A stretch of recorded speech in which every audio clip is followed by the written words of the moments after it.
আমার ভাইরা, জিলহজ মাস যেহেতু শুরু হয়ে গেছে, নবীজি যেভাবে জিকির করতেন, আজ যারা জাতিকে জিকিরের নাম নিয়ে মুশরিক বানাচ্ছেন, শিরিকের দিকে ধাবিত করছেন, তারা থামেন। নবীজি এ মাস আসলেই ঘোষণা দিতেন, যাদের সামর্থ্য আছে তারা যেন অবশ্যই কোরবানি করে। কি করে বলেন বলেন? এ শব্দটা সে জন্মের পর থেকে শুনছি, কোরবানি কি, এটা এর ইতিহাস কি, কোথা থেকে এসেছে, এটা শুরু হয়েছে কোন দিন থেকে? অধিকাংশ মানুষ আমরা ইব্রাহিম আলাইহিস সালামের জীবন থেকে মনে করে কোরবানি পেয়েছি। হযরত ইব্রাহিম আলাইহিস সালাম তার সন্তানকে জবাই করছে, কোরবানি দিচ্ছে ইসমাইলকে, এটা থেকে আমরা জানি না। কোরবানি শুরু হয়েছে এসে দুনিয়া শুরুর পর থেকে। ওইটাই আল্লাহ তেলাওয়াত করে করে আমাদেরকে শুনিয়েছেন নবীর মাধ্যমে। আল্লাহ পাক বলেন সূরা মায়েদা ২৭ নম্বর আয়াতটা আমরা পড়েছি। এখান থেকে আমরা কয়েকটা, কমপক্ষে ১২টা শিক্ষা বের করব আজকে। আপনারা থাকবেন তো কিছু সময়? ঠিক আছে। যেটা একটা নতুন বিষয়, বোঝার জন্য একটু মন মানসিকতা এদিকে দিয়ে রাখবেন। জন্মের পর থেকে যারা কোরবানি শোনেন, শুধু ইব্রাহিম ইসমাইল নবী না, জন্মের পরে না, এই পৃথিবী তৈরি হওয়ার পর থেকে কোরবানির সিস্টেম চলে আসতেছে। হয়তো এক এক নবীর সময় এক এক রকম সিস্টেম ছিল। হযরত আদম আলাইহিস সালামের 2 সন্তানের ব্যাপারে আল্লাহ বলেন, হে নবী, আপনি আপনার উম্মতদের সামনে এই আয়াত তেলাওয়াত করে শোনান। দিনাজপুরবাসী, আল্লাহর নবী মুহাম্মদুর রাসূলুল্লাহ যদি এখন বেঁচে থাকতেন, এই দিনাজপুরের 5 বাড়িয়ে রাস্তার পাশ দিয়ে যদি এখন হেঁটে যেতেন, এই ময়দানে যদি এতগুলো উম্মত দেখতেন, এখানে বসে বসে উনি এই আয়াত তেলাওয়াত করে শোনাতেন। কারণ সামনে এখন এই বিষয়গুলো আমাদের আছে, কোরবানি। কোরআনে কারীম থেকে এবার বলছি, জবান খুলে বলেন, শয়তান যেন আশপাশে থাকলেও দূরে চলে যায়। আউযু বিল্লাহি মিনাশ শাইতানির রাজিম। বিসমিল্লাহির রহমানির রহিম।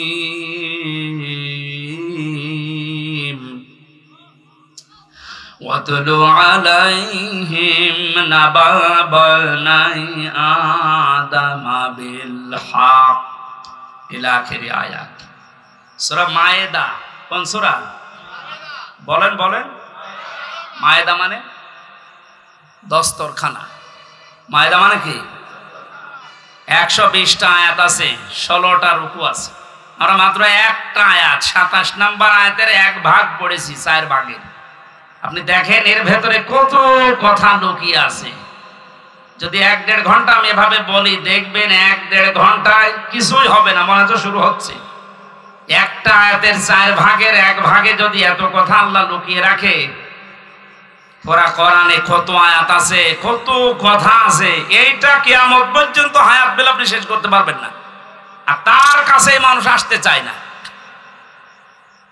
আল্লাহ পাক বলেন, ইযি করবা কুরবানান ফাতুকবিলা মিন আহাদিহিমা ওয়া লাম ইউতাকাব্বাল মিনাল আখার। হযরতে আদম আলাইহিস সালামের এই 2 সন্তান কোরবানি করেছিল আদম নবীর কথা মতো, যে চাটিয়াল ময়দানে পশু জবাই করে রেখে আসো, আকাশ থেকে আগুনের ঝলক এসে পুড়িয়ে ফেলবে। ওই জামানার কোরবানি ছিল এইটা। কথা বুঝতেছে? হযরতে আদম নবীর ওই জামানার শরীয়ত ছিল এরকম। আপনি কোরবানি জবাই করে রেখে আসবেন চাটিয়াল ময়দানে, আকাশ থেকে আগুনের ঝলক এসে পুড়িয়ে ফেলবে, তাহলে বুঝবেন আপনার টাকা হালাল, ওইটা কবুল হয়েছে। আর যারটা পোড়াবে না, অভাবে থেকে যাবে, তার বুঝতে হবে টাকার ভেতরে 2 নাম্বারই আছে। আমার মনে হয় এই শরীয়ত যদি আজ বাংলাদেশে থাকতো, কত মানুষ যে ধরা খেত আল্লাহ ভালো জানে। এই জন্য যারা অবৈধ ইনকাম করে, যাদের টাকা পয়সা হালাল না, সুদের টাকা, ঘুষের টাকা, মানুষ ফাঁকি দেওয়া টাকা, জেনে শুনে তাদের সাথে কোরবানি করা জায়েজ নেই। যদি কেউ করে জেনে শুনে, তাহলে আপনার হালাল টাকার কোরবানি হবে না। নাকি মাসলা বলা ভুল হয়ে গেল?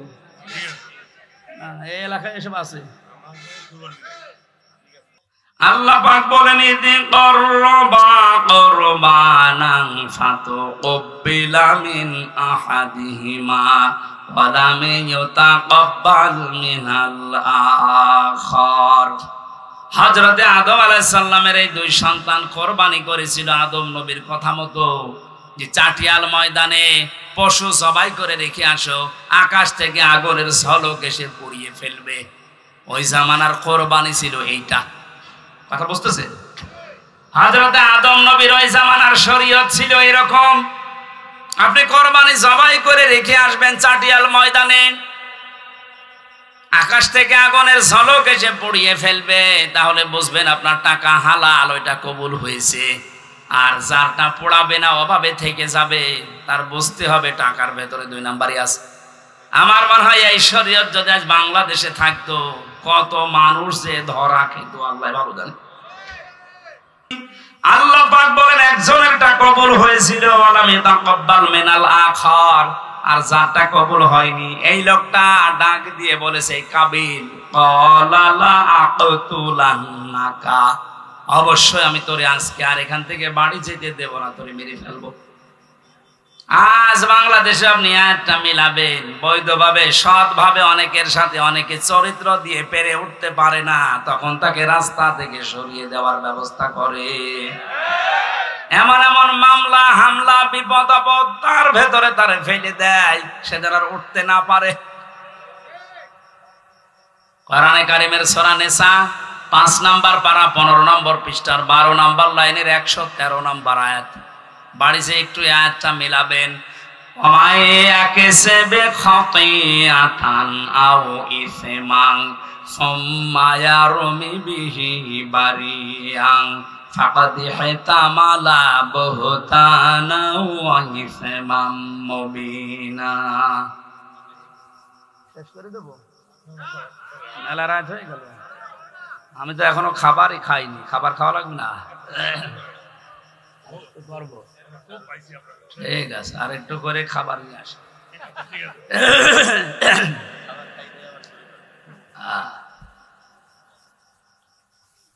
সূরা নিসার আয়াতের বর্ণনা বলছি। আল্লাহ পাক বলেন পৃথিবীতে অনেক মানুষ এমন আছে নিজে অন্যায় কাজ করে, আর অন্যায়টা যখন হয়ে যায় তখন একটা নিরপরাধ মানুষের উপরে দোষটা চাপিয়ে দিয়ে নিজে ভালো সাজে। এ যেন প্রকাশ্য পাপের বোঝা বহন করে নিয়ে বেড়াচ্ছে। বলেন নাউজুবিল্লাহ। ও পৃথিবীর মুসলমানেরা, আল্লাহ যদি চর্মচোখে পাপের বোঝা দেখার মতো সুযোগ আমাদেরকে দিত, এদেশে আজ হাজারো ভদ্রলোক নামে যারা, এরা রাস্তায় বের হতে পারতো না।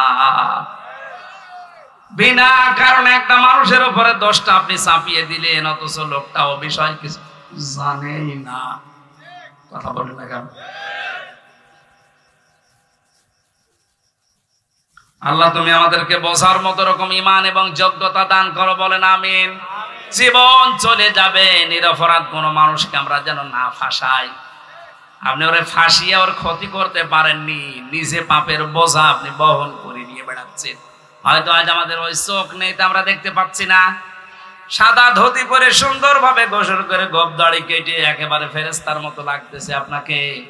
আপনি যে কাজ করে এসেছেন, এটা যদি সত্যি শরীরে লেখা থাকতো, আল্লাহ শুধু সাত্তার নামের ওসিলায় আপনার শরীরে এই গুনাহটা লিখে দেয়নি।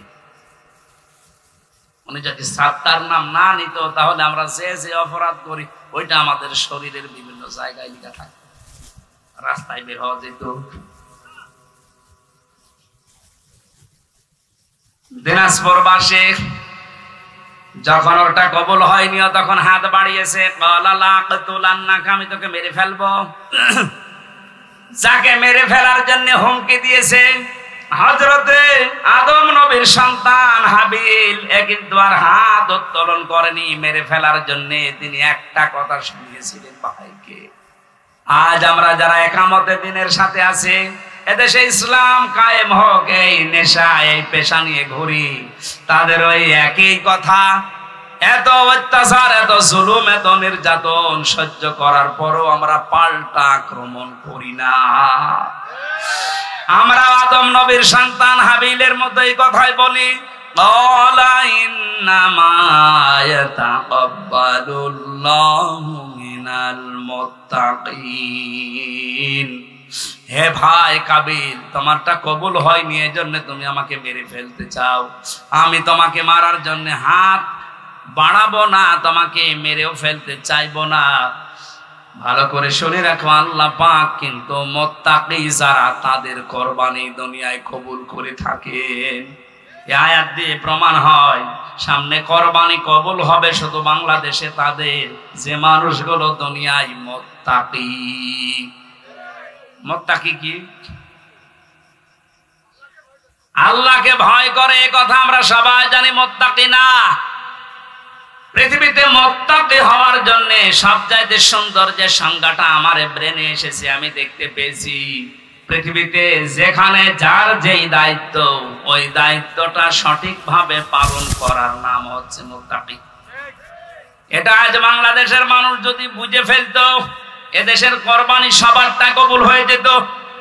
যে যেখানে আসি ওই জায়গায় আমার দায়িত্ব কি আমি পালন করব। দুনিয়ায় একদিকে চলে গেল আমি পালন করব। এখানে আমি যখন বসি, এই চেয়ারটা আমার জন্য একটা আমানত। এটা কি কি হবে কি হবে না ওদিকে ভাবার সময় কোরআনপন্থী লোকদের থাকে না, কারণ আমি মুত্তাকি, আমার এই দায়িত্ব, এই আমানত আমি পালন করবই। আজ 48,000-এর উপরে পীর এই দেশে, লক্ষ লক্ষ আলেমেরা, আজকে যদি এই দায়িত্বটা সত্যি পালন করতে পারতাম, আমার মনে হয় এই দেশে অবৈধ কাজ করার পরে মানুষের একটু অনুশোচনা হলেও আসতো। শুধু জুলুম করার কারণে যারা দায়িত্বে আছে ওরাই আল্লাহর দরবারে দাঁড়াবে মনে করছেন? এই দেশের হাজার হাজার আলেম, হাজার হাজার মসজিদের ইমাম, খতিব, বক্তা, এরা আল্লাহর দরবারে আসামির কাঠ গড়ায় দাঁড়ানো লাগবে। ধোঁকা দিয়ে বোকা বানিয়ে আপনি জাতিকে পাগল করতে পারেন, আল্লাহ পাগল হবে? তাহলে আমার চেহারা বলতে শুধুমাত্র এই মুখমণ্ডল না, আমার ব্যক্তি, পরিবার, সমাজ, রাষ্ট্র, প্রত্যেকটা একটা চেহারা। প্রত্যেকটা কি? এই চেহারাগুলো আমি সব আজ ঘুরিয়ে দিলাম আল্লাহ তোমার দিকে। তুমি আসমান আর জমিন বানিয়েছ আমি খেলা করার জন্যে, লোক দেখানোর জন্য না, হানিফা একনিষ্ঠ ভাবে আমি ঘুরিয়েছি। এখন আমি আর কারো দিকে নেই, আমি চীনের দিকে নেই, আমেরিকার দিকে নেই, রাশিয়ার দিকে নেই, ভারতের দিকে নেই, আমি আছি তোমার দিকে। এই কথা বলে মানুষ একটা নামাজে দাঁড়ায় আল্লাহু আকবার বলার পরে এই কথা বলতেছে, ও কোন জায়গায় আছে আপনি টের পাচ্ছেন? আল্লাহর সামনে সরাসরি দাঁড়িয়ে, আমান আমিনাল মুশরিকিন, আর বলছে আল্লাহ আমি কিন্তু মুশরিক না। জাতির পিতা হযরত ইব্রাহিম আল্লাহকে খোঁজ করে করে তিনি পেয়েছিলেন, আর আমাদেরকে ইসলামের নিয়ম নীতিগুলো চোখে আঙ্গুল দিয়ে দেখিয়ে দিলেও আমরা অনেকে মানতে চাই না।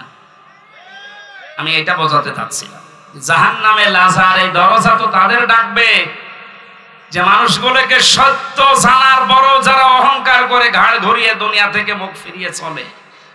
আর এটা দিন দিন এদেশে বেড়ে যাচ্ছে। যারা মাল সম্পদ জমা করে আর এগুলো সংরক্ষণ করা যায় কি করে সেই চেষ্টায় থাকে সব সময়। এই আয়াতের তাফসীর অনুযায়ী দুইটা কথা খুব গোপনে বলছি, মাইক বাদ দিয়ে বলবো না। কোরআনে কারিমে আল্লাহ রাব্বুল আলামিন জানিয়েছেন, ওমান আ'রাদা আন যিকরি ফাইন্না লাহু মাঈশাতান দনকা ওয়া নাহশুরুহু ইয়াওমাল কিয়ামাতি আ'মা। সূরা তাহার 124 নম্বর আয়াতে আল্লাহ পাক জানিয়েছেন, আল্লাহর বিধান, আল্লাহর আইন বাদ দিয়ে পৃথিবীতে কেউ যদি উপায় করে, টাকা পয়সা কামাই করে, ইনকাম করে, দুইটা ক্ষতি হবে তার। এক নম্বরে আল্লাহ তার দুনিয়ার জীবনটা দঙ্কা সংকীর্ণ করে দেবে। দঙ্কা শব্দের যতগুলো ব্যাখ্যা আমি পেয়েছি বিভিন্ন তাফসিরে, বিশেষ করে ফি জিলালিল কোরআন, সাইয়্যিদ কুতুব রহমাতুল্লাহ আলাইহি উনি দঙ্কার ব্যাখ্যায় 7টা বিষয় তুলে এনেছেন। আপনারা শুনতেছেন নাকি আমি মাছের কাহিনী শুরু করব? না আমার মাছের কাহিনী মুখস্থ আছে, আমি বলি আপনারা তা ধরে বসে থাকেন। এটা ক্লাস চলছে, বললাম না 1 ঘন্টার কোরআনের একটা ক্লাস চলছে, ক্লাসের মতো আরো অ্যাক্টিভ হয়ে থাকে, সব বাদ দেন। যারা ইনকাম করবে অবৈধ দুনিয়াতে উল্টা পাল্টা, তাদের এই ইনকামের বিষয়ে দঙ্কা দিয়েছেন আল্লাহ। কি দিয়েছেন? এটা মনে হয় ফেরেশতাদের জন্য। কাদের জন্য? যেহেতু ইনকাম উপায় আমরা করি, আর কোরআন আল্লাহ আমাদের উপরে নাযিল করেছে, আর এই কোরআনে এই আয়াত আছে সূরা তাহা 19 নম্বর পৃষ্ঠা 124 নম্বর আয়াত।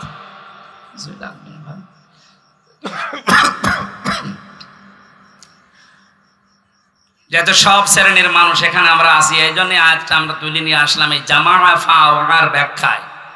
যারা অবৈধ ইনকাম করছেন, আপনি মনে করছেন আমরা মাত্র 5000 মানুষ শুনছি, না, এটা এখন তাম দুনিয়ায় ছড়াচ্ছে। সবাইকে উদ্দেশ্য করে বলছে, যারা অবৈধ ইনকাম এখনো থামাননি, থামেন। টাকা পয়সা যারা জমা করতে আছেন, আর রক্ষণ করবেন কি করে, সংরক্ষণ করে রাখবেন, এই চিন্তায় আছেন না, আপনি পারবেন না। তাহলে আল্লাহর দঙ্কা এই শব্দটা মিথ্যা হয়ে যাবে। আল্লাহ তার কোরআনকে দুনিয়ায় মিথ্যা প্রমাণ করবে? বলেন।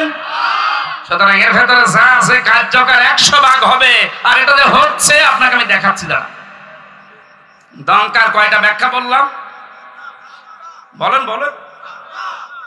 1 নম্বরে দুনিয়ার চর্ম চোখে আপনি দেখতে পাবেন আয় উন্নতি ভালোই হচ্ছে, বিভিন্ন লাইন দিয়ে অর্থ সম্পদ, টাকা পয়সা, বাড়ি গাড়ি, ব্যাংক ব্যালেন্স হয়ে যাচ্ছে। টাকা আসবে হয়তো আপনার 10 লাইন দিয়ে। আল্লাহ বলেন, আমার আইন, আমার বিধান, আমার জিকির বাদ দিয়ে যদি ওগুলো উপায় হয়, তোমার ওই টাকা ব্যয় হবে 15 লাইন দিয়ে। ওগুলো আসবে হয়তো 10 লাইন দিয়ে, বাজারের টাকা, ব্রিজের টাকা, কালভার্টের টাকা, কত জায়গায় আপনি সব সেট করে রেখেছেন, শুধু নিজে কিছু করেন না, ফেরেশতা সেট করা আছে। মাসে মাসে ওখান থেকে আপনার অ্যাকাউন্টে টাকা আসতে আছে। আসবে 10 লাইন দিয়ে, যাবে 15 লাইন দিয়ে। 2 নম্বরের ব্যাখ্যা, যারা অবৈধ ইনকাম করে, তাদের এই অবৈধ জিনিস আল্লাহ দুনিয়াতে তাদের ভোগ করতে দেয় না। এটা যে দেয় না, তার প্রমাণ বাংলাদেশে নেই, নাম ধরা লাগবে। সাবেক এই লোকটা গোপালগঞ্জের 4 ভাগের 1 ভাগ নিচে কিনে নিয়েছিল।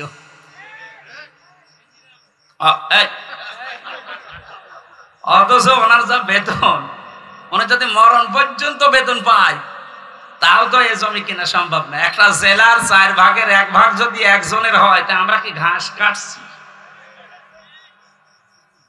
বলেন, এই লোকটার এখন কি আছে? সব হাইকোর্টের মাধ্যমে সরকার নিয়েছে।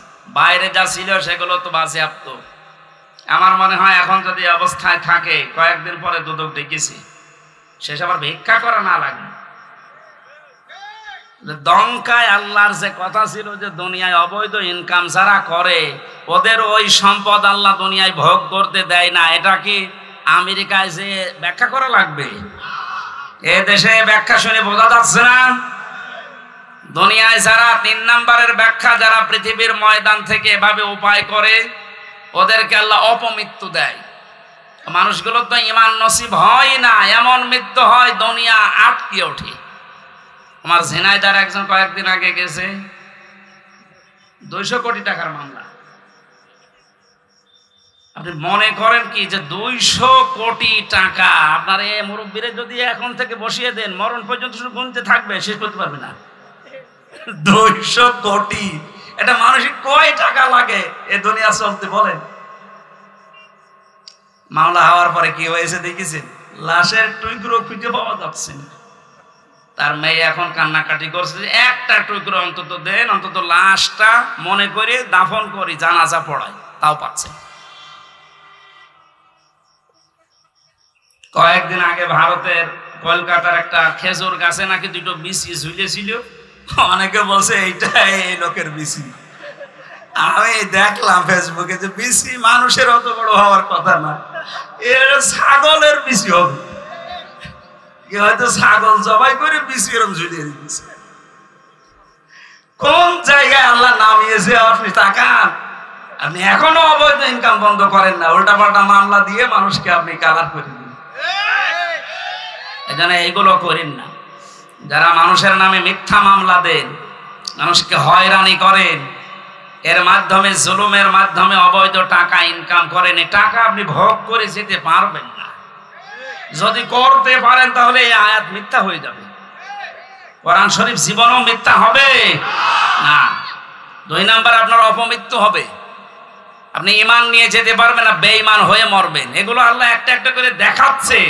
এরকম চোখে আঙ্গুল দিয়ে দেখিয়েও যদি আমাদের পরিবর্তন না আসে, আবার কবে হুঁশ আসবে আমাদের? আমার দাদা মারা গেছে, আমি জেলখানায় থাকতে, উনি মাঝে মাঝে বলতো যে গন্ডার, এর চামড়া এত মোটা, এটা কাঁতো কুতু দিলে নাকি 3 দিন পরে টের পায় যে কাঁতো কুতু লেগেছে। এক লোক শ্বশুর বাড়ি যাচ্ছে, রাস্তার পর এক গন্ডার কাঁতো কুতু দিয়েছে।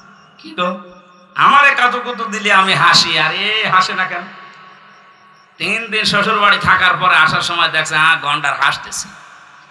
বলছে বন্ধু, তোমার 3 দিন আগে কাঁতো কুতু দিয়েছি আমি, তখন তো তুমি হাসলে না, আজকে হাসতেছ। গন্ডার ওর নিজের ভাষায় বলছে, ভাই 3 দিন আগে যখন আপনি দিলেন, 3 দিন সময় লেগেছে চামড়া ভেদ করে আমার শরীরে কাঁতকুতো লাগতে। গন্ডারের কাঁতকুতো লাগে কয়দিন পর, আমাদের সাথে সাথে। আমি আজ 12-13 বছর কাঁতকুতো দিচ্ছি, তারপরেও তো আমার জাতির হুঁশ হয় না। সে বিশ্ববিদ্যালয়ে 10 সালে ভর্তি হওয়ার পরে আমি মনে হয় 11-12 সাল থেকে ওয়াজের মাহফিলে, 12 সাল থেকে 24 সাল, এই 12 বছর, কত 3 বছর না ছিলাম ভেতরে, 9 বছর তো কাঁতকুতো দিয়েছি বিভিন্ন কায়দায়। কই জাতির তো কোনো পরিবর্তন নেই। অবৈধ ইনকাম কি কমেছে? এমনকি আমারে ধরার পর আমার বাবার কাছ থেকে টাকা নিয়েছে। কই অবৈধ ইনকাম তো কমছে না। আর আমার মনে হয় এই আয়াতের উপর আমাদের এখনো 100% বিশ্বাস হয়নি, ভাষা বিশ্বাস আছে। এই জন্য লাজায় যাওয়ার যে কারণগুলো বললাম, এগুলো যেন আমাদের ভেতরে থাকলে আমরা এখন থেমে যাই। সাইরে যাওয়ার যে কারণগুলো বলছে, এগুলো থাকলে যেন আমরা থেমে যাই। আল্লাহ আমাদের আমল করার তৌফিক দাও, আমিন। আরো জোরে বলেন। সূরা মায়েদা, কোন সূরা? বলেন বলেন। মায়েদা মানে দস্তরখানা।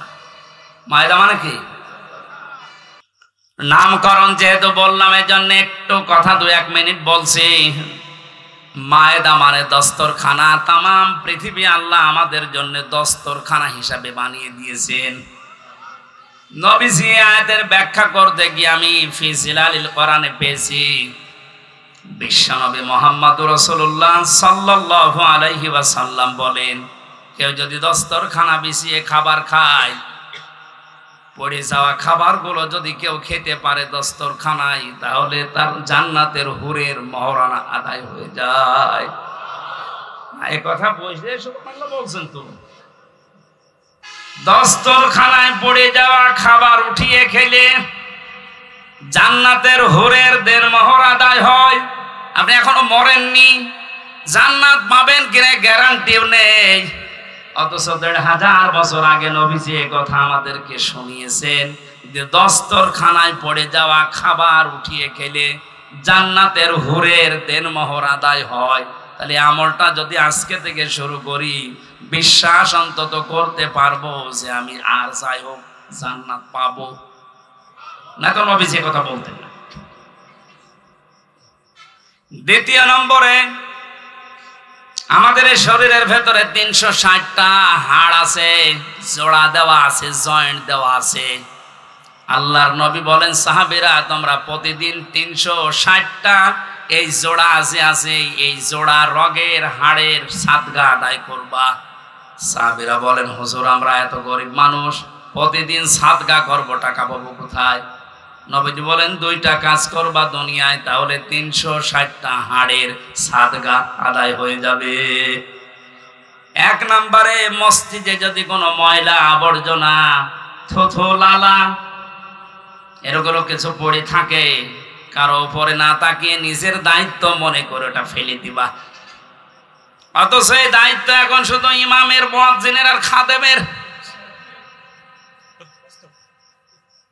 হাদিসকে শুধু ইমাম, মুয়াজ্জিন, খাদেমরা মানবে আর আমরা আল্লাহর ওলি হয়ে গেছি। আজকে থেকে এই যে হাড়গুলোর জয়েন্ট, আপনি কি মনে করছেন এমনি এমনি জয়েন্ট গুলো আল্লাহ দিয়েছে? এভাবে যদি সোজা থাকতো দুনিয়ায় কিছুই ধরতে পারতেন না। এত সুন্দর করে আমার আল্লাহ একটা জিনিস ধরার জন্য 360টা জোড়া দিয়ে দিয়েছেন। এগুলো তো সাদকা আদায় করা লাগবে। আজকে থেকে কোনো মসজিদে যদি ময়লা পড়ে থাকে, নিজের দায়িত্ব মনে করে আপনি তুলে ফেলে দেবেন। সুবহানাল্লাহ বলার যে কায়দা, এমন হয় কিয়ামতের আগে আমল হবে না। 2 নম্বরের রাস্তায় চলতে গিয়ে কোনো কষ্টদায়ক বস্তু যদি আপনি দেখতে পান, নিজের ইমানি দায়িত্ব মনে করে এটা তুলে উঠিয়ে ফেলে দেবেন। কিন্তু বাংলাদেশের মানুষের চরিত্র, স্বভাব আলাদা। রাস্তার ময়লা মাটি এগুলো তুলে আরো ফেলে দেওয়ার কথা, আর আমরা বাড়ি ঘরের সব পরিষ্কার করা ময়লা রাস্তায় এনে ফেলে রাখি। থাক। নবীজি বলেন, যারা রাস্তার কষ্টদায়ক বস্তু তুলে ফেলে দেয়, এদের ইমানের যে 77টা অঙ্গ আছে তার ভেতরে সর্বনিম্ন স্তর এইটা, যে তার ইমান আছে, বোঝা যাবে রাস্তার কষ্টদায়ক বস্তু তুলে ফেলে দিয়েছে। আর আমরা আরো যদি রাস্তায় কষ্ট দেওয়ার জন্য ময়লা মাটি এনে ফেলে রাখি, আমাদের ইমান আছে আমরা কোন চিহ্ন দিয়ে বোঝাবো? এখন যদি বলেন আমার দাঁড়িয়ে আছে, আরে ভাই রবীন্দ্রনাথ ঠাকুরেরও দাঁড়িয়ে ছিল, আমার জুব্বা আছে, আবু সাহেলের জুব্বা ছিল না। আপনি মনে মনে করেন আমি ইমানদার, আমি মসজিদের দিনাজপুরের সভাপতি, আর আবু সাহেল ছিল কাবা ঘরের সভাপতি। ইমান বোঝাতে হলে এই 77টা বিষয় আপনাকে জানা লাগবে। প্রথম হচ্ছে লা ইলাহা ইল্লাল্লাহর ঘোষণা দেওয়া, সর্বনিম্ন হচ্ছে রাস্তার কষ্টদায়ক বস্তু তুলে ফেলে দেওয়া। নবীজি বলেন, যদিও তুলে ফেলে দিতে পারে তাহলে বুঝবে সে যেন তার ভেতরে ঈমান আছে। পৃথিবীর মানুষেরা 750 কোটি মানুষ এখন মুসলমানদের নবীর এই হাদিসের দিকে তাকান। রাস্তার কষ্টদায়ক বস্তু তুলে ফেলে দেওয়া যে মুসলমানের ঈমানের সর্বনিম্ন স্তর, চিহ্ন। সেই মুসলমান মুসলমানদেরকে, মানুষকে কষ্ট দেবে, এটা আপনারা মানেন কি করে? কিছু হলে আমাদের উপরে দোষ চাপিয়ে দেন। আমাদের ঈমানের তো সর্বনিম্ন স্তর এটা, যে রাস্তায় কোনো কষ্টদায়ক জিনিস থাকতে পারবে না। আর আমাদেরকে দুনিয়ায় কষ্টদায়ক যত দুনিয়ায় সব কিছুর মূলে আপনারা আমাদেরকে রেখেছেন, কিছু হলেই আমাদের দোষ। সুতরাং বুঝতে হবে, যারা মানুষকে কষ্ট দেওয়ার জন্য কাজ করে এরা নবীর উম্মত, মুসলমান না, এরা অন্য কিছু। সূরা মায়েদার যে নামকরণ শুনলেন, এখান থেকে আপনি কি পেলেন বলেন তো? আজকে থেকে আমলটা শুরু করা দরকার। দুনিয়া আল্লাহ মায়েদা দস্তরখানা হিসাবে আমাদের সামনে উপস্থাপন করে দিয়েছেন। দস্তরখানার যেমন বিভিন্ন জায়গায় খাবারগুলো আমার আল্লাহ আমরা সেট করে রাখি, তামাম দুনিয়া মনে হচ্ছে আমাদের জন্য খাবারের একটা প্লেট। কি কথা বলে দেখেন, বাংলাদেশের দিকে তাকান, এক এক এলাকাকে আল্লাহ এক একটা প্লেটে যেমন 4-5 রকমের খাবার দেয়, এই বাংলাদেশটাতেও আমার আল্লাহ এক একটা অঞ্চলকে খাবারের প্লেট ওইভাবে সাজিয়েছে। দিনাজপুরে যেভাবে লিচু হয়, আমাদের কুষ্টিয়াতে, মেহেরপুরে, চুয়াডাঙ্গায় আপনি পাবেন না। আমাদের এলাকায় যেটা হয় ওইটা এখানে পাওয়া যাবে না, তামাক। ছাগলেও খায় না, অথচ দিনাজপুরের লোকেরা খায়। কথা বলছো না কেন? এই যে রংপুরে আকিস গ্রুপের, এরপরে লালমনিরহাটে আকিস গ্রুপের যে বিশাল ভান্ডার, এগুলো তৈরি হচ্ছে আপনাদের এলাকায়, তাহলে আপনারা না খেয়ে অন্তত ছাড়েন না।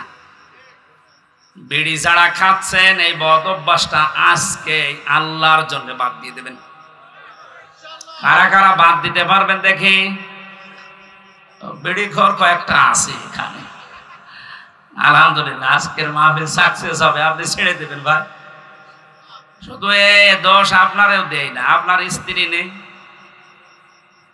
সম্মানিত মা বোনেরা যদি এসে থাকেন, আপনার স্বামী যদি বিড়ি খায়, সিগারেট খায়, ওর বিছানা আলাদা করে,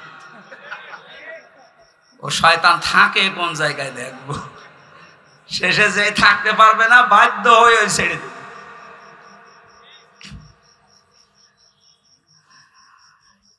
এবার আল্লাহ পাক আমাদেরকে যেটা শুনিয়েছেন, কান খাড়া করে শোনেন। ওয়াতলু আলাইহিম নাবা আবনাই আদম বিল হক।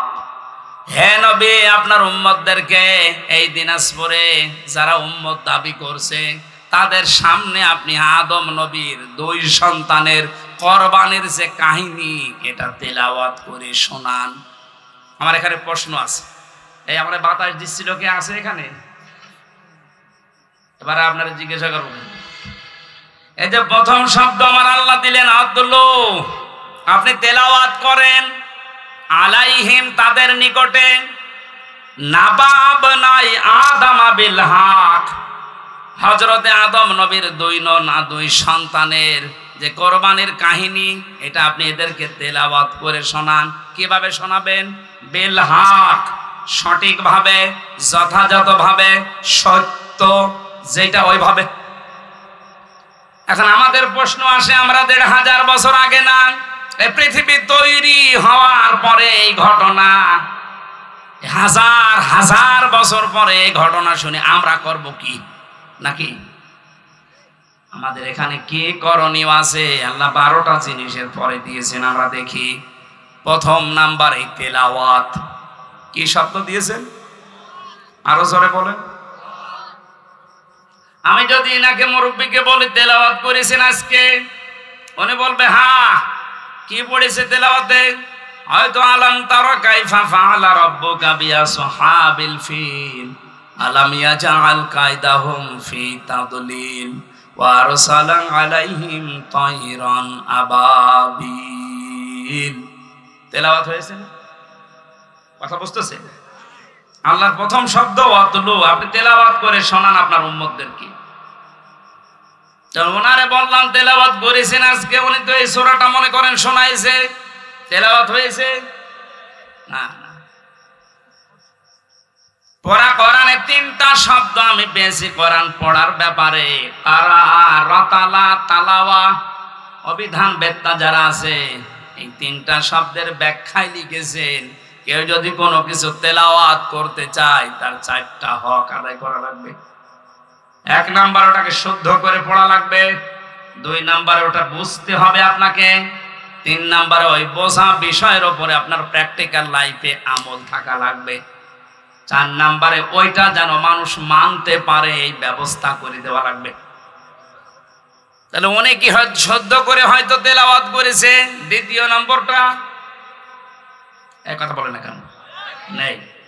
3 নাম্বারটা, যতটুকু পড়েছে অতটুকু ওনার প্র্যাকটিক্যাল লাইফে থাকবে।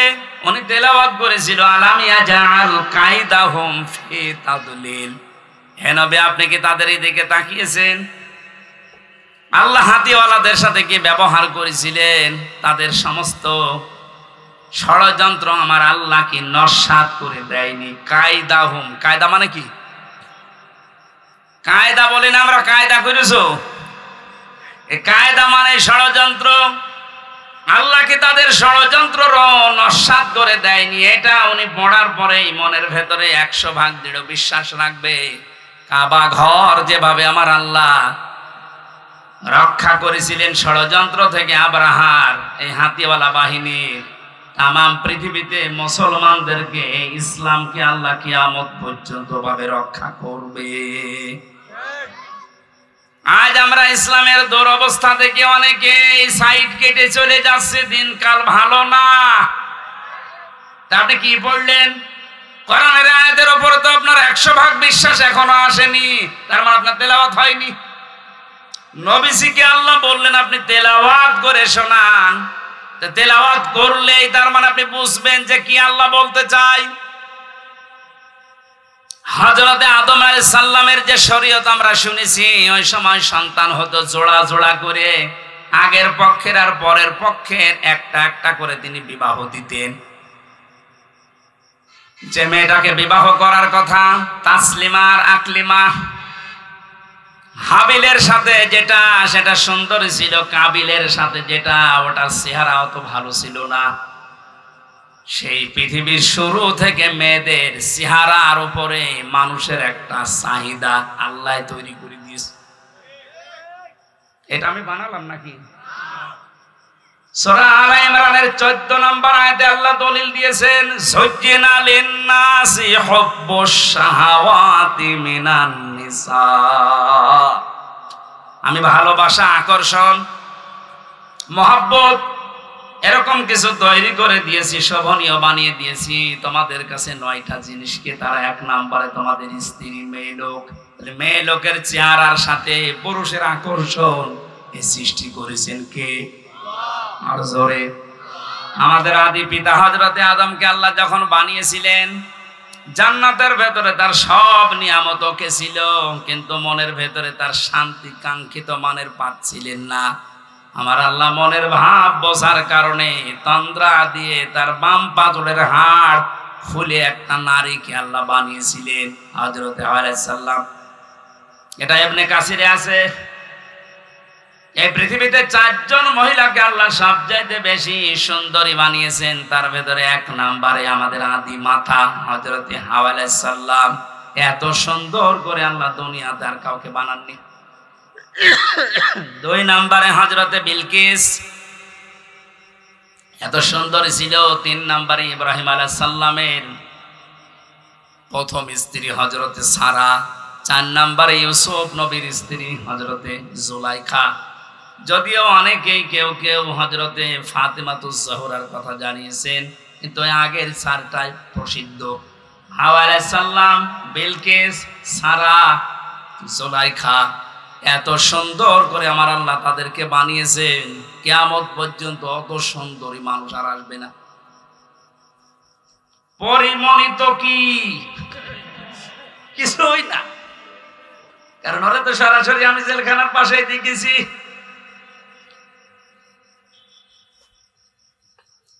হযরতে হাওয়াকে এত সুন্দর করে আল্লাহ বানিয়েছেন। আদম নবী তন্দ্রা অবস্থায় ছিলেন, ঘুম থেকে উঠেই দেখলেন বাম পাশে কি গো, তিনি ধরতে যাচ্ছিলেন আর তাকিয়েছেন। আল্লাহ পাক আদেশ দিলেন তাকানো যাবে না, ধরাও যাবে না। হযরতে আদম নবী আলাইহিস সালাম বলে, আল্লাহ তাকানো যাবে, ধরা যাবে, কি করলে আপনি সেই কায়দা বলেন? আল্লাহ রাব্বুল আলামিন বলেন, আল্লাহ পাক বলেন তাকানো যাবে, ধরাও যাবে, একটা কাজ করা লাগবে, বিয়ে করা লাগবে। তাহলে এই জায়গা থেকে প্রমাণ হয় কি, বিয়ের আগে যে প্রেম প্রীতি গুলো আছে এগুলো জায়েজ। অনেকে প্রেমিকার মাথায় হাত দিয়ে বলে, আল্লাহর কসম আমি তোরে ভুলে যাব না, অথচ পুরাটাই হারাম। বিয়ের আগে ওর মাথায় হাত দেওয়া জায়েজ আছে? কথা বলে না কেন? না, এলাকায় প্রেম প্রীতি বন্ধ হয়ে গেছে। প্রেম প্রীতির বন্ধন নামে সিনেমা তৈরি হচ্ছে। আদম নবী আলাইহিস সালামকে আল্লাহ বললেন বিয়ে করতে হবে, উনি বলছে আমি রাজি। এই দেশের যুবক যারা আছে, আমার মনে হয় ওরা যদি পৃথিবীর কোন ফরজের খবর না রাখে, বিয়ে করা ফরজ এটা জানে না। সন্তান যাদের আছে প্রাপ্তবয়স্ক, রিজিকের দিকে আপনি না তাকিয়ে তার বিয়ে দিয়ে দেবেন। বিয়ে করলে যে সমস্ত উপকার গুলো আছে আপনি এগুলো টের পাবেন না। আপনি মনে করছেন না, আজকে একটা ফেসবুকে একটা স্ট্যাটাস দিয়েছে এক মহিলা, বলছে আমি প্রতিষ্ঠিত হব, দরকার হয় বুড়ি হব, তারপরে বিয়ে করব। আল্লাহ যৌবনকে ভোগ করার জন্য যে সময়টুকু দিয়েছেন, এই সময় পার হয়ে গেলে আপনার দিকে তো কেউ তাকাবে না। এজন্য মেয়েদের শুকরিয়া আদায় করা দরকার পুরুষের এই যৌন চাহিদাকে। এটা আছে বলে আপনি আজ এত দামি। কথা বলেন। পুরুষের এই চাহিদাকে যারা মর্যাদা দাম দিতে চায় না, সেই পরিবারগুলোতে আমরা দেখতে পাই এরা পরকীয়া প্রেমে লিপ্ত হয়। আপনি মুরব্বী মানুষের শুধু বুঝবেন না। পরকীয়া প্রেমে এলাকায় নেই? যারা পরকীয়া প্রেমে লিপ্ত আছেন এখনো পর্যন্ত, তিনটা ক্ষতি হবে দুনিয়া। 1 নম্বরে চেহারার উজ্জ্বলতা নষ্ট হয়ে যাবে। 2 নম্বরে আপনার রিজিকের বরকত আল্লাহ কমিয়ে দেবে। 3 নম্বরে মরণের সময় আপনি ঈমান পাবেন না, বেঈমান হয়ে মরবেন। নাউজুবিল্লাহ বলে শেষ করে দিচ্ছেন, আর কিছু করবেন না।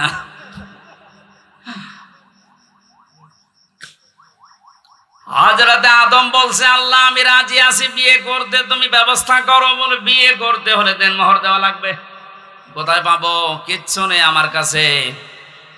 আল্লাহ পাক ওই দিন বলেছিলেন, আমার নবী মুহাম্মদুর রাসূলুল্লাহর নামে 10 বার দরুদ পড়ো, ওইটাই দেনমোহর হয়ে যাবে। দেনমোহর শেষ, বিবাহ শাদী শেষ। আল্লাহ রাব্বুল আলামিন হযরত আদম আলাইহিস সালামকে এবার আদেশ দিলেন। এখানে আমি 2টা শিক্ষা বলবো, আলেম যারা আছেন খেয়াল করেন।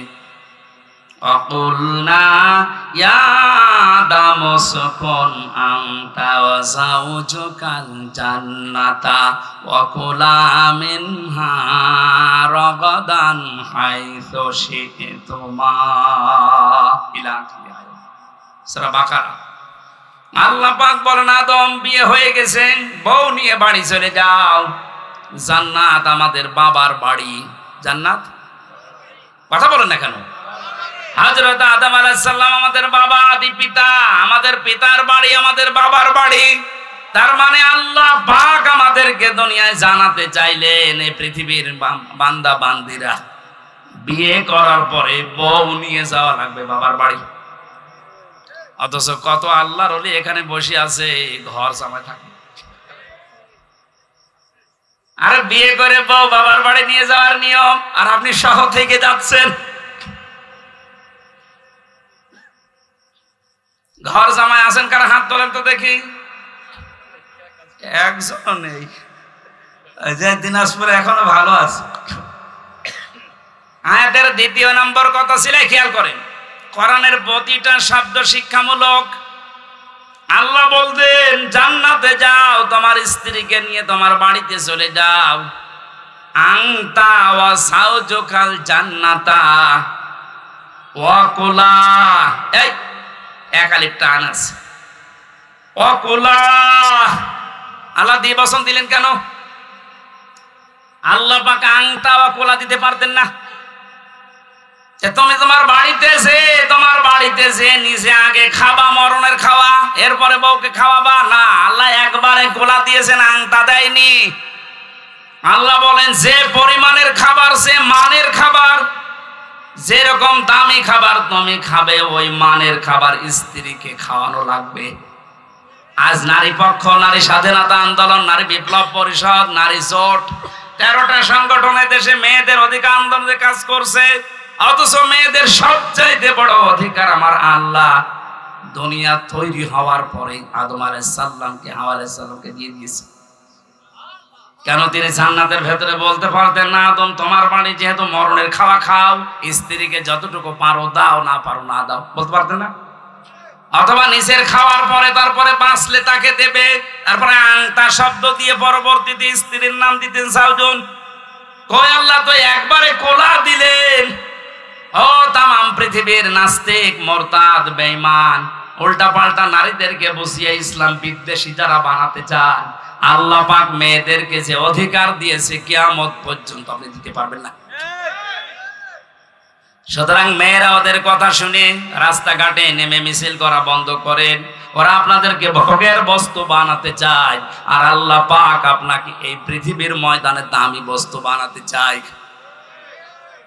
তাহলে আমাদের উচিত হচ্ছে, আদম আলাইহিস সালাম আমাদের জাতির পিতা, জান্নাতে যাবার পরে আল্লাহ বললেন, সাবধান, নিজে খাবে, স্ত্রীকেও খাওয়াবে, ওই মানের পোশাক, ওই মানের খাবার।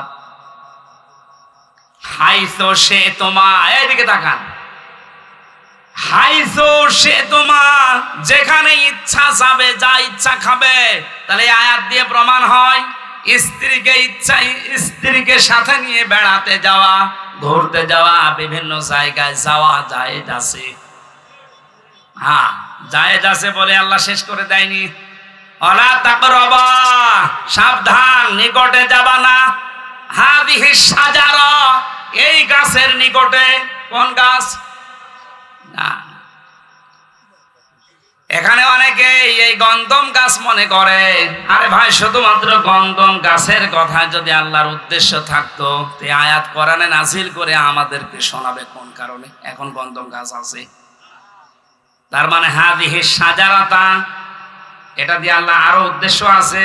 যদিও গন্ধম গাছ, এর ভেতরে কয়েকটা অর্থ আমি পেয়েছি তাফসিরে, হাক্কানির ভেতরে পাবেন। এক নম্বরে মুফাসসিরিন ইকরাম লিখেছেন, আল্লাহ পাক জানিয়েছেন, আদম শুধু তোমার জন্য না, কিয়ামত পর্যন্ত তোমার সন্তানাদি দুনিয়ায় যারা যাবে, এই মানুষগুলো যেন আল্লাহর নিষিদ্ধ কোনো বর্ডার পার না হয়। স্ত্রীকে নিয়ে খাবে, ঘুরবে, বিভিন্ন অনুষ্ঠানে যাবে, কিন্তু যে অনুষ্ঠানে গেলে আল্লাহর বর্ডার ক্রস হয়ে যায়, যেখানে গেলে আল্লাহর বিধান পালন করা যায় না, ওই রকম অনুষ্ঠানে বউ নিয়ে যাওয়া যাবে না। আপনি বিবাহ অনুষ্ঠানে যান, আমি নিষেধ করছি না, কিন্তু এমন বিয়ে অনুষ্ঠানে বউ নিয়ে, মেয়ে নিয়ে, বেটার বউ নিয়ে যাওয়া যাবে না, যেখানে গেলে নিজে আল্লাহর বিধান মানা যায় না, তারাও মানতে পারে না। এরকম বিয়ে দেশে নেই। কথা বলে না কেন? এখন যদি বলেন আত্মীয়তা থাকে না, না থাক, আগে আল্লাহর বিধান, তারপর আপনার আত্মীয়। বিশ্ব নবীকে আল্লাহ জানাতে বলেছেন, নবী আপনি জানান, লা তাআতা লিমাখলুকিন ইল্লা বিমাসিয়াতিল খালিক। এই পৃথিবীর ময়দানে আল্লাহ এবং রাসূলের অবাধ্য হয়ে যায় এমন কোন কাজ দুনিয়ায় কারো জন্য করা যাবে না। এটা যদি বিয়াই না থাকে, না থাক, কারণ যে বিয়ায় জাহান্নামে নিয়ে যাওয়ার কারণ হয়ে দাঁড়াবে, ওইরকম বিয়ায় থাকার চাইতে না থাকা ভালো। তাহলে আয়াত থেকে যে কয়টা শিক্ষা পেয়েছেন, প্রথম শিক্ষা কি? বিয়ে করে বউ বাবার বাড়ি নিয়ে যাওয়া লাগবে। 2 নম্বরে যা খাবেন, যে মানের খাবার, ওই মানের খাবার তাদেরকে দেওয়া লাগবে। এক কথা বলে না কেন? যেই মানের ঘরে থাকেন, ওই রকম মানের ঘর তাদের ব্যবস্থা করা লাগবে। যেই মানের কাপড় আপনি পরেন, ওই মানের কাপড়ের ব্যবস্থা তাদের করা লাগবে। এরপরে তাকে নিয়ে মাঝে মাঝে ঘুরতে যাওয়া, আনন্দ করা, কিন্তু এমন জায়গায় ঘোরা যাবে না, এমন অনুষ্ঠানে যাওয়া যাবে না যেখানে গেলে আল্লাহর বিধান মানা যায় না। আজ বাংলাদেশে এমন এমন দিবস নাম দিয়ে চালাচ্ছে, যে দিবসে গেলে ঈমানও যায়, আমলও যায়। নাম দিয়েছে শিশু মেলা, শিশু নেই, শুধু শিশুর খালারা আর মামারা, আর ওখানে গেলেই শুধু অ্যাক্সিডেন্ট হয়। না কেন? এরকম অ্যাক্সিডেন্টের মেলা নেই, নাম দিয়ে শিশু মেলা। শিশু খুঁজে পাওয়া যাচ্ছে না, খালি শিশু খালারা আর মামারা।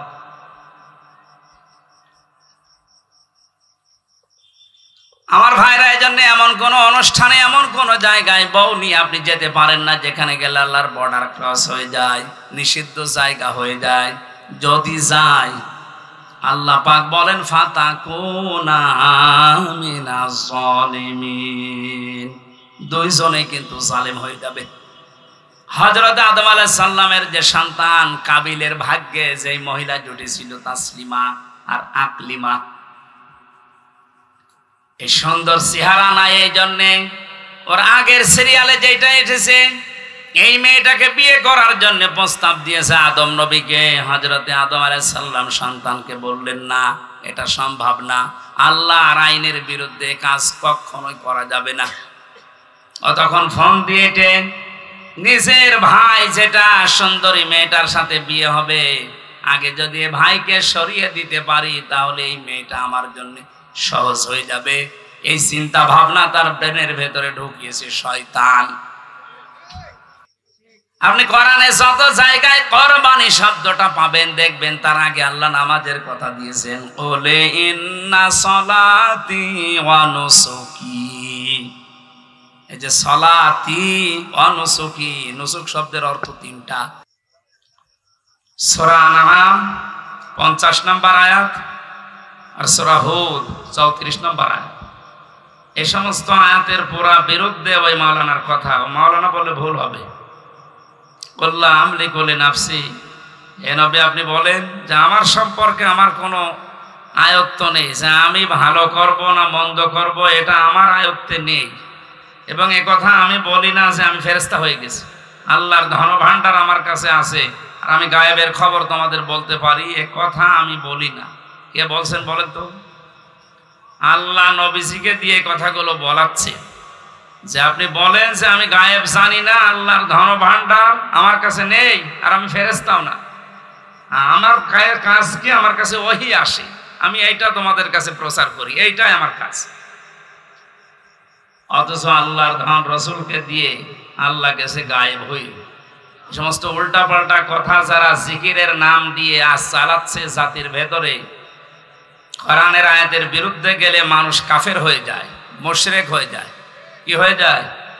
কোন কাফেরের মুশরিকের জানাজা পড়া জায়েজ আছে?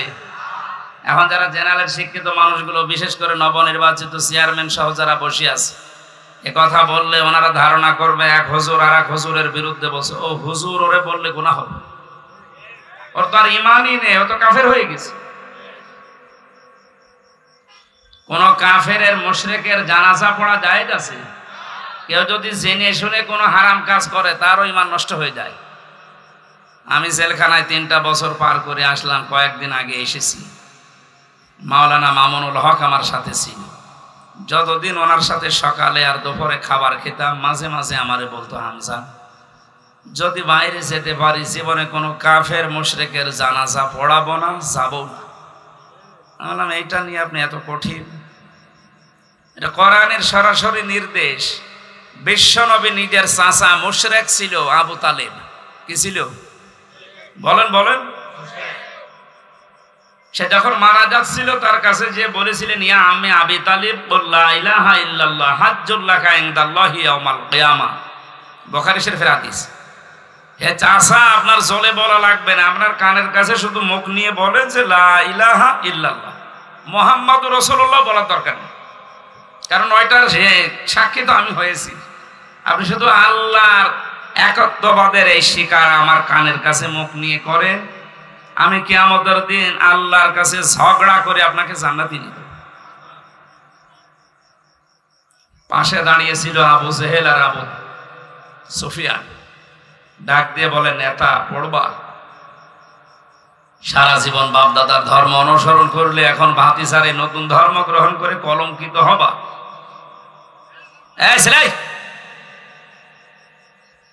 আমি কি আর কি মারছি? কথা বলেন কোন কারণ? আপনি যে যেখানে আছেন ওখানে বসেন, না দাঁড়িয়ে থাকে, কথা বলবেন না। মাত্র 1 ঘন্টা আমরা কথা বলবো। যে যেখানে আছেন দাঁড়িয়ে থাকেন, বসেন, অসুবিধা নেই। গরমের ভেতরে কি বলবো? এই এখানে বসো। এই ছেলে, এই আশ্চর্য তো, যান এখানে যান।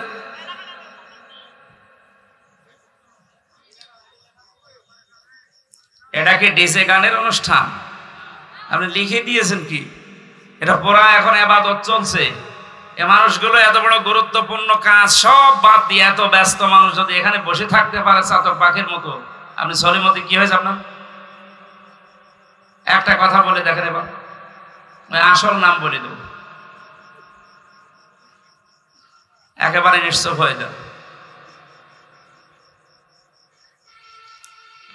বিশ্বনবীর দিকে তাকিয়ে বলে, ভাতিজা আমি তোমাকে ভালোবাসি, তোমার এই কালেমাটা আমি পড়তে পারলাম না, তুমি আমারে মাফ করে দিও। দিনাজপুরবাসী মাফ করার একচ্ছত্র মালিকানা কার? নবীজির আছে। নবীজি কাউকে মাফ করতে পারে? নবীজির মন খারাপ হয়ে গেল। সঙ্গে সঙ্গে জিবরাইল এসে সূরা কাসাসের 56 নম্বর আয়াতটা নাযিল করলেন, ইন্নাকা লা তাহদি মান আহবাবতা ওয়ালাকিন্নাল্লাহা ইয়াহদি মাইয়াশা ওয়া হুয়া আ'লামু বিল মুহতাদিন। আল্লাহ পাক বলেন, হে নবী আপনি মন খারাপ করেন, এটা আপনার চাচা আমি জানি।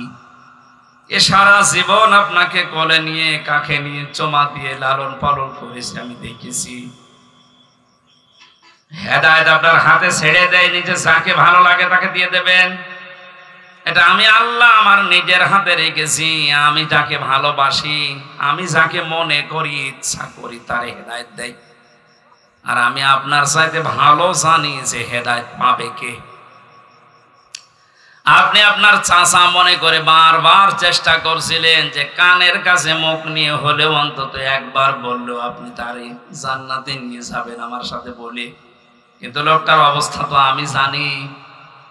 আপনার দিকে তাকিয়ে ও নেতাদের দিকে তাকিয়ে সিদ্ধান্ত পাল্টিয়ে ফেলেছে।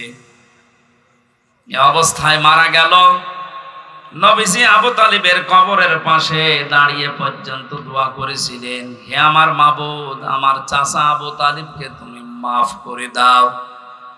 সঙ্গে সঙ্গে ফেরেশতা জিবরাইল এসে বলে, হে নবী, হাত নামান। কার জন্য হাত তুলেছেন? এই লোকটা আপনার চাচা, আল্লাহ তো ভালোভাবে জানে, কিন্তু লোকটা তো মুশরিক। লোকটা কি বলেন না কেন? মা কানা লিন নাবিয়্যি ওয়াল্লাযীনা আমানু আইয়াস্তাগফিরু লিল মুশরিকিনা ওয়ালাউ কানু লি কুরবা ইলা আখিরি আয়াত। সূরা তাওবা 11 নম্বর পারার 4 নম্বর পৃষ্ঠা 4 নম্বর লাইনের 113 নম্বর আয়াতের প্রথম অংশে আছে। তাফসীর ইবনে কাসির থেকে বলছি, আল্লাহ পাক বলেন, হে নবী, কোন নবীর জন্য, কোন ইমানদারের জন্য এটা জায়েজ না, শোভনীয় না, উচিত না, বৈধ না যে কোন মুশরিকের জন্য আমি আল্লাহর কাছে ক্ষমা চাবে, যদিও ওইটা নিজের নিকটাত্মীয় হয়। এটা আপনার চাচা, আমি তো জানি আপনার আপন চাচা, কিন্তু লোকটা মুশরিক। আপনার জন্য শুধু না, কিয়ামত পর্যন্ত এই আয়াতটা কোরআনে থাকবে। ইমানদার যারা, তারাও যেন মুশরিকের জন্য দোয়া না করে, ক্ষমা না চায়। এই আয়াত আমি মানালাম। হ্যাঁ, আপনি একটু চিন্তা করেন তো, যে নবী হাত তুললে আল্লাহ ফেরত দিয়েছে, আমি কোনোদিন পাইনি। ওনার হাতও তোলা লাগে নাই, মনের ভেতরে কামনা বাসনা আসলে কবুল হয়ে যেত। আমরা জানি যে কাবা শরীফ বাদ দিয়ে নবীজি 16 থেকে 17 মাস পর্যন্ত বাইতুল মুকাদ্দাসের দিকে নামাজ আদায় করেছিলেন। হঠাৎ আসরের নামাজের সময় 2 রাকাত হয়ে গেছে, মনের ভেতরে একটা কামনা এসেছে, আল্লাহ, আমি যদি কাবার দিকে ঘুরে নামাজ পড়তে পারতাম, আমি শান্তি আরো বেশি পেতাম। সঙ্গে সঙ্গে কোরআনের আয়াত আল্লাহ নাজিল করেছেন নামাজের ভেতরেই, قد نرى تقلب وجهك في السماء। হে নবী, আপনি বারবার আকাশের দিকে তাকান কেন? আমি বুঝি 2 রাকাত নামাজ হয়ে গেছে, আপনার মনের আকাঙ্ক্ষা অনুযায়ী বাকি 2 রাকাত নামাজ আপনি কাবার দিকে নামাজের ভেতরে ঘুরে পড়েন। কাবা শরীফ হয়তো আমরা মনে করছি এই দিকে, ওই সময় বাইতুল মুকাদ্দাস ছিল এই দিকে, উনি নামাজের ভেতরে ঘুরে গেছে। এখানে কয়েকটা শিক্ষা ছিল, আমি ওইগুলোর দিকে না, আমার মূল কথা ছিল নবীজি হাতও তোলেন নাই, মনের ভেতরে কামনা বাসনা আসলে যদি কবুল হয়ে যায়, সেই নবী হাত তুলে দাঁড়িয়ে আছে, বসে আছে। নিজের আপন চাচার জন্য আল্লাহ হাত ফেরত দিচ্ছে। আপনার একটু চিন্তা আসে না কেন? নিজের আপন চাচা নবীর, সাধারণ মানুষের না, তাও সারা জীবন এত বেশি বিশ্ব নবীকে লালন পালন করেছিল। লাগবে ভাই, বসেন, আমি কিন্তু পরে জিজ্ঞাসা করবো কি বলছি। আছে খালি 1.5 ঘন্টা বসে থাকান, আমি যে 12-13টা শিক্ষা বের করবো, শেষে আপনারা বলবার বাতাস দেওয়া ছিল। দিনাজপুরবাসী বিশ্বনবী মুহাম্মদ রাসূলুল্লাহর মতো এরকম নামি দামি মানুষের চাচা মারা গেলে যদি আল্লাহ হাত ফেরত দেয়, চাচা মুশরিক, আমি হামজার মতো, এমনকি কাবা শরীফের ইমাম এখন আব্দুর রহমান সোদাইসিকে দিয়েও যদি কেউ মুশরিকের জন্য দোয়া করে, ওইটা কবুল হবে। অথচ টাটকা মুশরিক বাংলাদেশে মরে যায়, আর আমরা দোয়া করে গরু জবাই করে বলে জান্নাতে দিয়ে আসি, মনে হয় কন্ট্রাক্টরই দিয়েছে। জান্নাত তো আমাদের বাবার নাকি? এটা পুরাটা ধোঁকাবাজি। খালি আপনাদের ওই গরু ছাগল গুলোই নষ্ট হয়, তারা কিচ্ছু হয়। এই জন্য এত কড়া ছিলেন, বারবার বলতেন হামজা কোন মুশরিকের জন্য আমি জানাজায় যাব না, এমনকি জানাজা পড়াবো না। আমাদের উচিত হচ্ছে আমাদের নষ্ট হয়ে না যায়, আর চাই নষ্ট হোক। আলেমের নাম নিয়ে আছে এমন কিছু মানুষ বের হচ্ছে এই দেশে, এদের পেছনে রাঘব বোয়ালরা আছে আমরা জানি, নয়তো এত শক্ত কথা বলার পরে এই ৯৬% মুসলমানের দেশে টিকে থাকা সম্ভব না। যে কথাগুলো বলা হয় পুরাপুরি ইমান শেষ হয়ে গেছে, অথচ এর বড় কিছু আবেগলা নারী পুরুষ তার পেছনে আছে না নেই?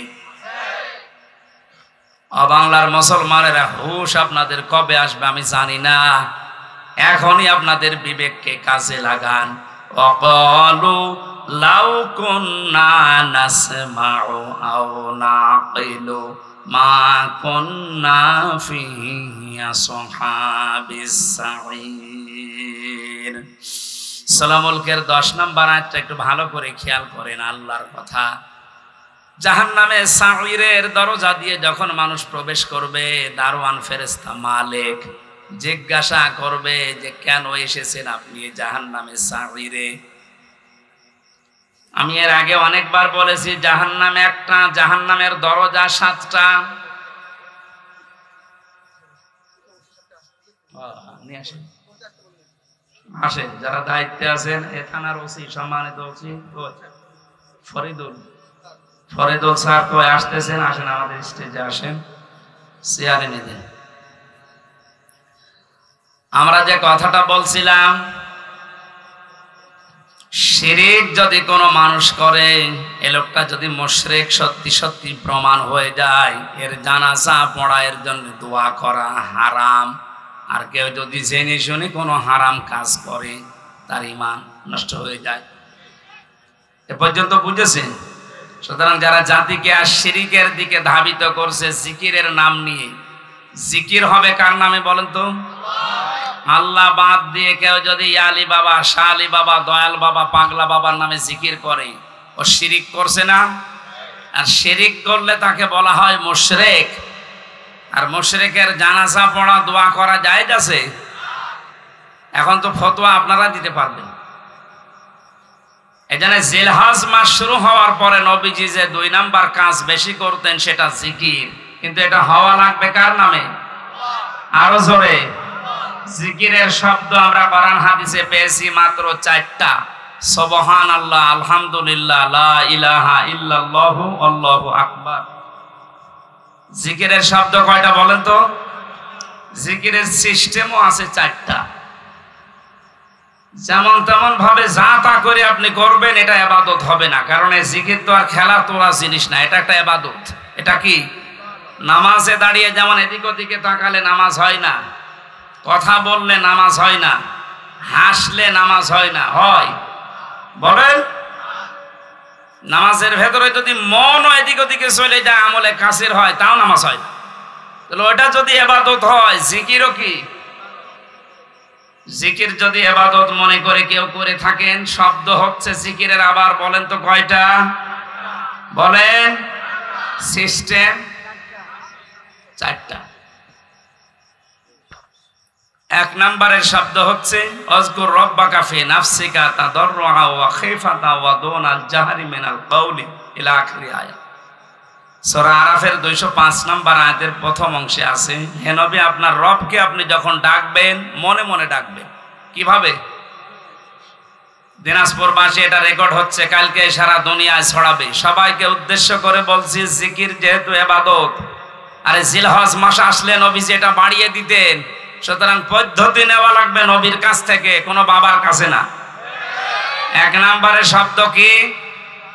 সুবহানাল্লাহ। 2 নম্বরে আলহামদুলিল্লাহ। 3 নম্বরে লা ইলাহা ইল্লাল্লাহ। 4 নম্বরে আল্লাহু আকবার। এর বাইরে কোনো জিকিরের শব্দ নেই, যদি থাকে ওগুলো দোয়া দরুদ। আমি কিছুক্ষণ আগে যেটা বললাম ওটা কোরআনের আয়াত, দোয়া হিসাবে আমরা পড়ি রব্বানা আতিনা ফিদ দুনিয়া হাসানা, দুনিয়ায় আমাদের কল্যাণ দাও। ওটা একটা দোয়া, আমরা পড়ি কোরআনের আয়াতকে দোয়া হিসাবে। আর জিকির এটা ইবাদত, এটা নামাজের মতো, হজের মতো, যাকাতের মতো। এটা কি বলেন? শব্দ যে চারটা বললাম, এর বাইরে কোন শব্দ আছে? এমনকি ইয়া রাসূলুল্লাহ, ইয়া রাসূলুল্লাহ জিকির করা হারাম। জিকির রসুলের নামে নেই, রসুলের নামে আছে দরুদ শরীফ।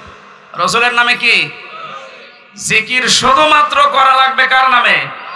উযকুরুল্লাহা কামা আল্লামাকুম। জিকির করো ওইভাবে যেভাবে আল্লাহ শিখিয়েছেন। আল্লাহ সূরা আরাফের 205 নম্বর আয়াতে তো শিখিয়ে দিলেন আপনার রবের জিকির করবেন মনে মনে। 2 নম্বরে ভেতর সন্তুষ্ট হয়ে, 3 নম্বরে কান্না জড়িত কণ্ঠে, 4 নম্বরে উচ্চ আওয়াজ বাদ দিয়ে। এই রেকর্ডকে তো বিষয় ছড়িয়ে দেবেন কালকে। সারা পৃথিবীর মুসলমানদেরকে বলছি, যেখানে যান এই 4টা সিস্টেমের বাইরে যদি কেউ জিকির দেয়, ওটা জিকির না, ওটা ওর ফিকির। আমি আশা করি এটা ক্লাস চলছে, আপনি ছাত্রের মতো বুঝেছেন, নাকি আমি রিপিট করব? এক ছাত্র এসে কাঁদছিল বাবার কাছে, জিজ্ঞাসা করছে কি কাঁদো কেন? কথা বলে না। কি কাঁদো কেন? কিছু বলো। সে রেজাল্ট দিয়েছে। রেজাল্ট দিয়েছে তো ভালো, ফেল করেছে না পাস করেছে? ছেলেটা বলছে আব্বা ফেল করলে তো কথা ছিল, ছিলাম 5-এ, নামিয়ে দিয়েছে 3। এরকম ছাত্র নয় তো আপনার? আবার আমি যা বলছি মনে থাকতেছে? সকালবেলা থেকে জীবনে কার্যকারী করা লাগবে। সুতরাং জিকিরের নামে উল্টাপাল্টা সবচাইতে বেশি এটা ভেজাল চলে বাংলাদেশ, ভারত আর পাকিস্তানে। পৃথিবীর বহু জায়গায় আমি আল্লাহর রহমতে গেছি, পাইনি। জিকির একটা ইবাদত, ওরা ইবাদতের মতো করে। অথচ এই 3টা দেশে এমন এমন জিকির চালু করেছি যে কোনো কোরআনে নেই, হাদিসে নেই, করলেই মানুষ মানে ঈমান হারা হয়ে যায়। আল্লাহর নাম বাদ দিয়ে আলী বাবা, শাহ আলী বাবা, কি বাবা বাবা নাম তুলিস আল্লাহ জানে। আল্লাহ আমাদেরকে বোঝার তৌফিক দিন, বলেন আমিন। জাহান্নামের এই মালিক যে দারওয়ান ফেরেশতা দাঁড়িয়ে আছে, ও কিন্তু জিজ্ঞাসা করবে যে কেন আসলে এখানে। ওরা 2টা কথা বলবে। যারা জাহান্নামে যাবে তারা কথা বলবে কয়টা? তারা বলবে আমরা 1 নম্বরে শোনার পরে না শোনার ভান করে থাকতাম। এই চরিত্রের মানুষ দেশে নেই? আছে মানে আমরাই তো। এ দেশে কোরআন হাদিসের কথা কম বলা হয়? অধিকাংশ মানুষ শোনার পরে না শোনার ভান করে থাকে। অমানা যুলামু মিম্মান ইফতারা আলাল্লাহিল কাযিবা ওয়া হুয়া ইদআ ইলাল ইসলাম। সূরা সফের 7 নম্বর আয়াতের প্রথম অংশে আল্লাহ জানিয়েছেন, এ পৃথিবীতে আমি আল্লাহর ভাষায় সবচাইতে বড় জালেম হচ্ছে ওই লোকটা যাকে ইসলামের দিকে ডাকা হয়, আহ্বান করা হয়, অথচ এই লোকটা ঘাড় ঘুরিয়ে অন্য দিকে চলে যায়। আর এই চরিত্রের মানুষ আমাদের দেশে বেশি। খ্যাতনামা ইসলামিক স্কলারদের বক্তব্য শুনতে আমাদের সঙ্গেই থাকুন। নিয়মিত আপডেট পেতে সাবস্ক্রাইব করে বেল বাটনে প্রেস করুন। Rosary 24. Enjoy the Holy Quran.